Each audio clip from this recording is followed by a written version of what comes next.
Olá pessoal, bem-vindos ao quadro. Nesta aula nós vamos começar a falar sobre as ondas sonoras. Imagine o seguinte, imagine aqui um cano, tá? um tubo cheio de ar e um êmbolo que é móvel, que está aqui em uma das extremidades do tubo. A outra extremidade é livre, ok? Imagine que eu faça um movimento de ir e voltar com esse êmbolo, empurrando e puxando o êmbolo para trás diversas vezes. O que acontece quando eu empurro o êmbolo é que eu obrigo as moléculas de ar a se aproximarem umas das outras, criando uma zona de alta pressão. Já quando eu faço o movimento contrário, puxando o êmbolo para trás, eu aumento o volume disponível dentro do tubo para que as moléculas ocupem, criando assim uma zona de baixa pressão. Ilustrando essas zonas de alta e baixa pressão, nós temos um desenho parecido com esse. Vamos considerar que cada linha traçada no interior do tubo representa uma onda. Vocês observam regiões em que as ondas estão afastadas e regiões em que as ondas estão muito próximas. Esse desenho, inclusive, nos lembra das ondas longitudinais nas molas. Quando nós fazemos o movimento de vai e vem das molas, nós temos mais ou menos um desenho parecido como esse. Regiões em que a mola está mais comprimida e regiões em que a mola está distendida. Nós podemos, então, assim como na mola, considerar que essas ondas no ar são ondas longitudinais.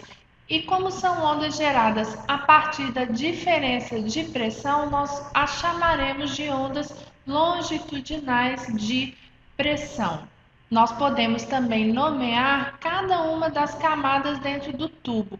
A camada em que as ondas estão mais afastadas, nós vamos chamar de camada de rarefação. Quando as moléculas de ar estão afastadas, nós dizemos que o ar é rarefeito, certo? Já a camada em que as ondas estão mais próximas, nós chamaremos de camada de compressão. Quando as ondas longitudinais de pressão estiverem se propagando no ar ou em fluidos, nós chamaremos essas ondas de ondas sonoras. A origem das ondas sonoras não é mecânica, elas são produzidas por deformações em um meio elástico. Logo, nós concluímos que as ondas sonoras não se propagam no vácuo, já que elas dependem da deformação de um meio material. No nosso exemplo, nós estamos deformando o ar, ou seja, estamos produzindo ondas sonoras.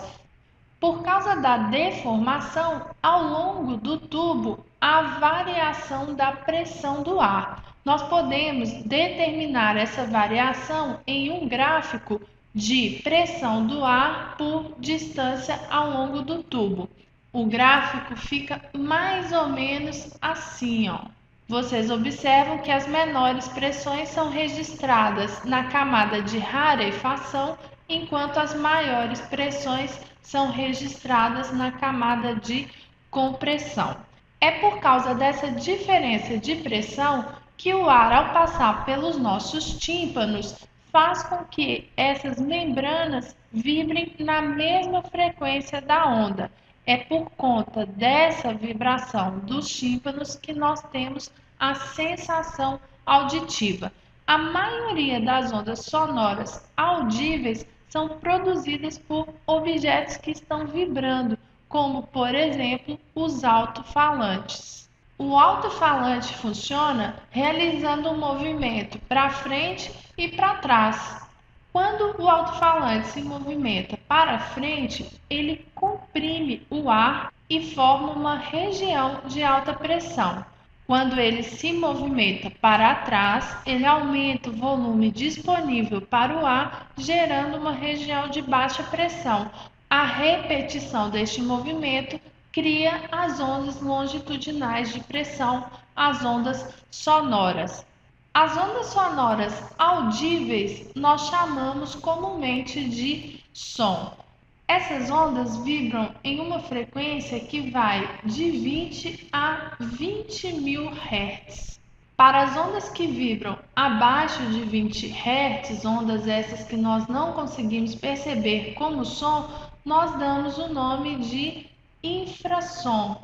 O infrassom é produzido, por exemplo, por abalos sísmicos, e alguns animais, como os cavalos e elefantes, conseguem perceber o infrassom. Por isso, muita gente diz que cavalos e elefantes conseguem prever os terremotos.